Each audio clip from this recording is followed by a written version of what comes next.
Olá pessoal, tudo bem? Se você está acompanhando essa série de vídeos, você sabe que nós estamos conversando dando algumas respostas sobre a fé das testemunhas de Jeová, maneira de crer, o que pregam, o que afirmam, e o resultado de um tempo de estudo que eu tenho me dedicado desde que eu recebi uma tradução do Novo Mundo de presente e fui confrontado a respeito da minha fé pessoal.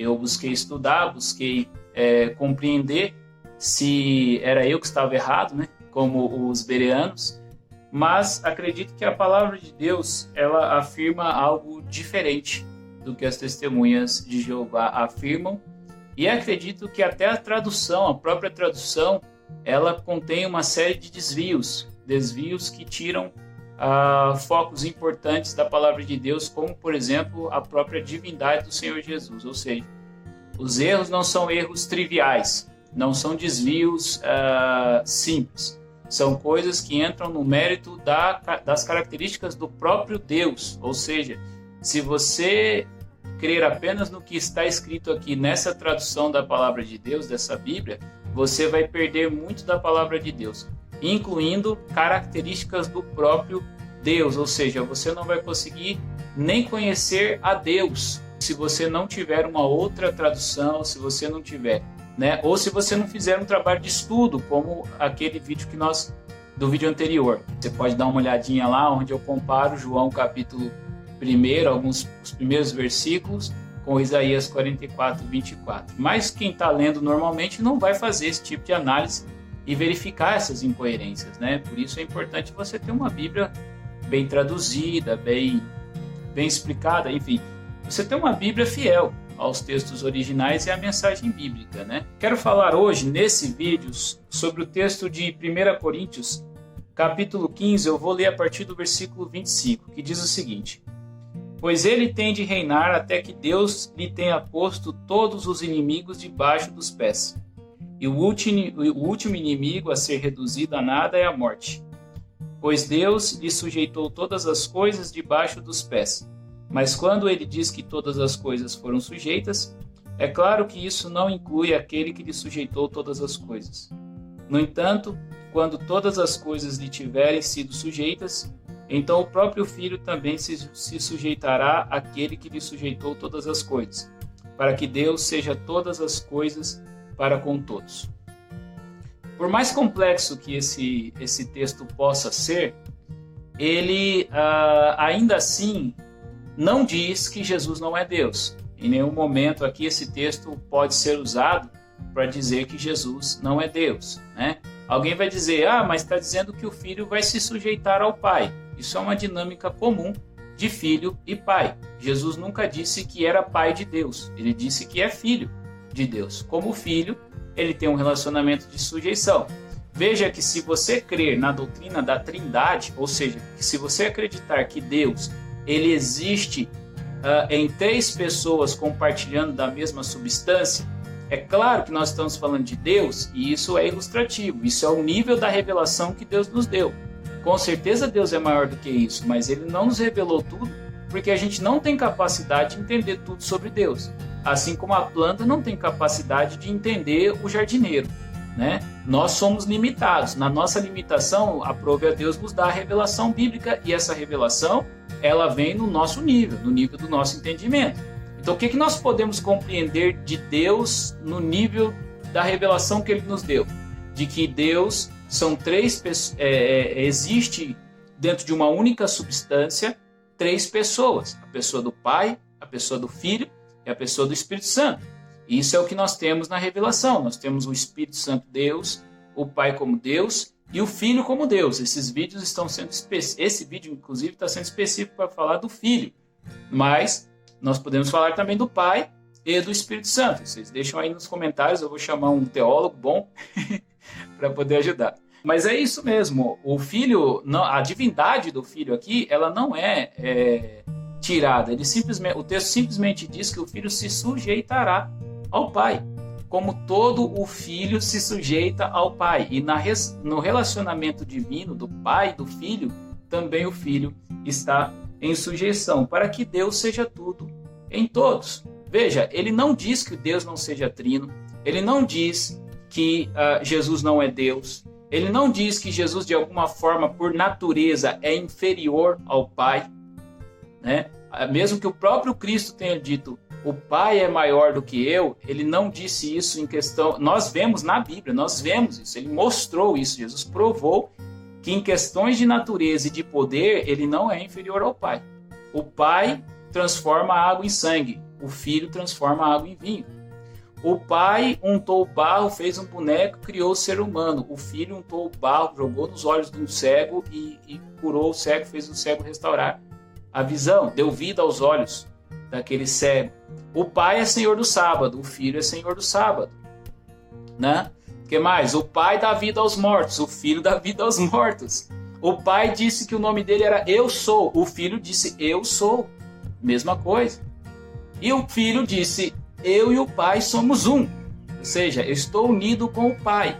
E ainda desafiou para os que não criam, né? Disse assim, olha, creiam pelo menos pelas mesmas obras. Então, o próprio Jesus desafiou-nos a ver assim, a olhar para ele e falar assim, olha, compare as minhas obras com as obras do Pai, para você ver se eu estou falando, se eu estou sendo enganador quando eu digo que eu sou, quando eu afirmo a minha divindade, ou se eu realmente estou fazendo as mesmas obras de meu Pai, como ele mesmo disse.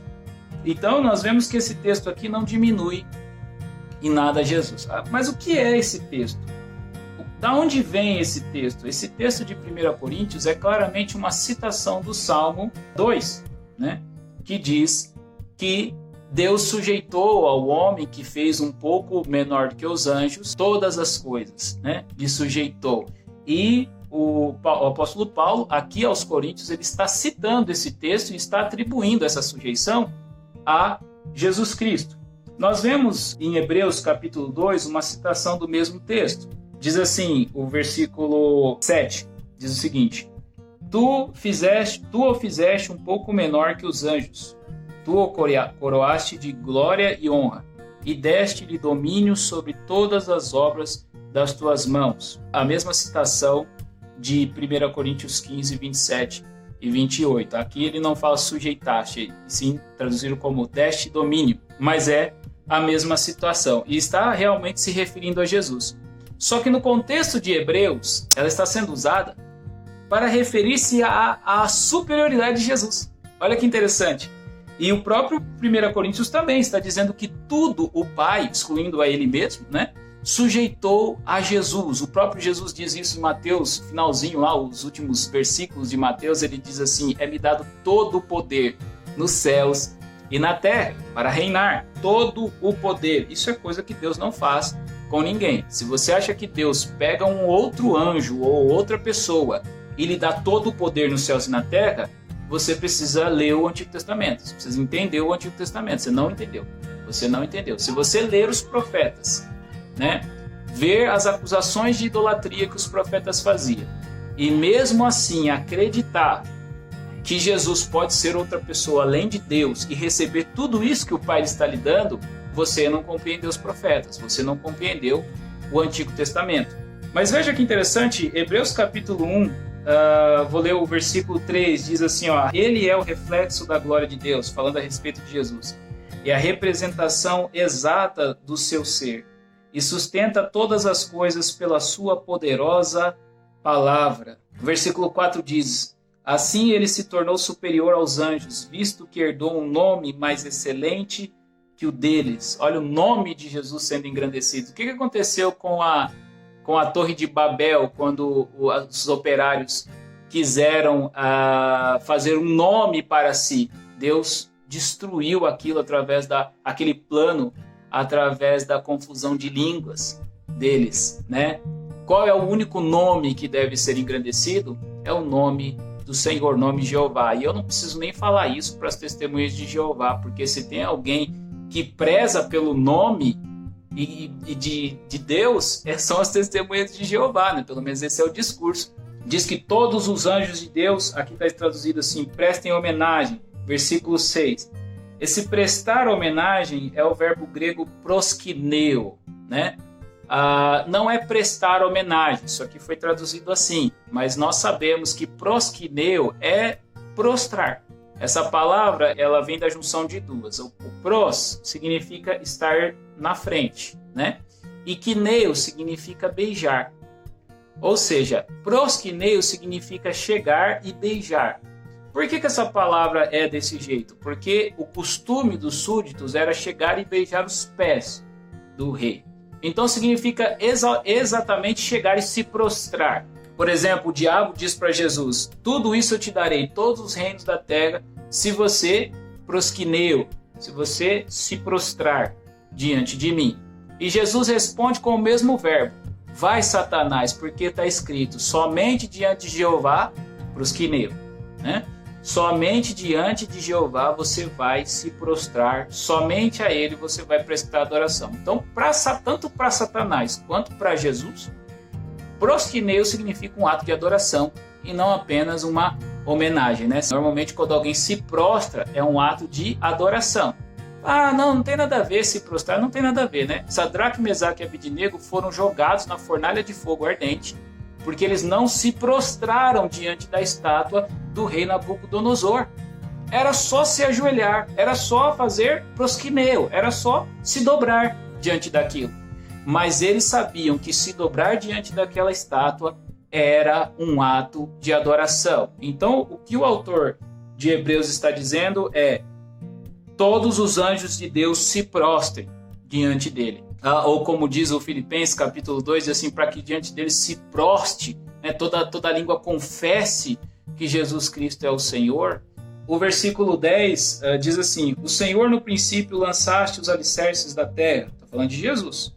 E os céus são obras das tuas mãos. Só Deus criou os céus e a terra. Diz o Salmo: eleva os meus olhos para os montes. De onde me virá o socorro?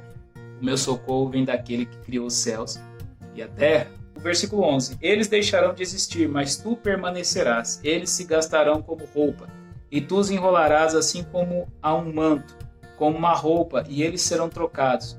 Mas tu és o mesmo, e os teus anos nunca chegarão ao fim. Os reis da Babilônia declaravam isso a respeito de Deus e diziam: o seu domínio é um domínio eterno, o seu reino não terá fim. E essa citação, se você ler até a própria Bíblia diz, é uma citação do Salmo 102, e ela coloca versículo 25 a 27, né? Então é uma citação, o autor de Hebreus está citando o versículo 25 a 27 do Salmo 102, está aplicando isso a Cristo Jesus. Mas você já leu o versículo 24 do Salmo 102? Diz assim: eu disse, ó meu Deus, não me elimines no meio da minha vida. Tu, cujos anos se estendem por todas as gerações, há muito tempo lançaste os alicerces da terra, e os céus são obras das tuas mãos. Eles deixarão de existir, mas tu permanecerás. Eles se gastarão como roupa. Tu os substituirás como se fossem uma vestimenta, e eles passarão. Tu és o mesmo, e os teus anos nunca terão fim. Vou ler o 24 novamente. Eu disse, ó meu Deus. A quem ele está se referindo? Ao seu Deus. Que Deus é esse? Hebreus está dizendo: Jesus Cristo, Jesus de Nazaré. E o autor de Hebreus parece que cita o Salmo 8, no capítulo 2, versículo 7, que diz: tu fizeste um pouco menor que os anjos, tu o coroaste de glória e honra, e deste-lhe domínio sobre todas as obras das tuas mãos. Sem nenhum problema de ter afirmado a divindade de Jesus no capítulo anterior, nos versículos anteriores, e depois falar que foi o Pai quem deu toda essa autoridade e sujeitou todas as coisas a Jesus, citando o Salmo 8. Eu queria terminar esse vídeo com a seguinte pergunta: depois de tudo que você ouviu, se Jesus não é Deus, Jesus é o quê? Se Jesus não merece adoração, Jesus merece o quê? O que é que a Bíblia nos manda fazer com Jesus? Mesmo depois de todas essas afirmações, alguém precisa estar muito endurecido e muito descrente para continuar afirmando que Jesus é alguém qualquer, é um anjo, né? Lembramos que quando o apóstolo João se prostra diante do anjo, o anjo diz para ele: se levante, mas o autor de Hebreus está dizendo que todos os anjos podem e devem, a mando do Pai, se prostrar diante de Jesus Cristo. Se Jesus não é Deus, quem é Jesus? Que Deus te abençoe. Fiquei feliz de ter gravado esse vídeo. É um vídeo comprido, como eu disse, tem outros vídeos no canal, mas se você assistiu até aqui, por favor, não deixe de deixar o seu like. E se quiser compartilhar esse vídeo, fique à vontade, né? Esse vídeo foi gravado para que as pessoas que o assistem prestem a homenagem, né, de se prostrar e adorar a Jesus Cristo como Deus. E se você tinha alguma dúvida sobre 1 Coríntios 15, 20, a partir do 25, eu sei que eu não expliquei o texto, não é essa a minha intenção.